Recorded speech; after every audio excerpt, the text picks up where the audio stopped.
Hey everyone, welcome back to another YouTube video, and in this video I'll be showing you guys how to fix Notion login with Google or Apple ID not working 2025 method.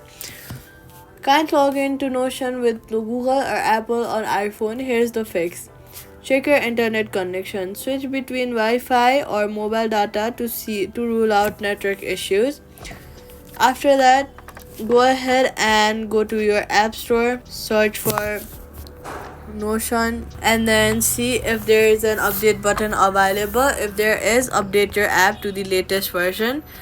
Then open your settings, search for iPhone storage, scroll down, look for Notion, and then click offload app. This will clear out storage used by the app, but it keeps your documents and data.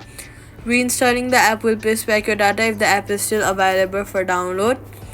After reattempt login with the correct account. For Google, pick the text exact same Google ID during sign up. For Apple, ensure hide my email correctly linked with your previous profile.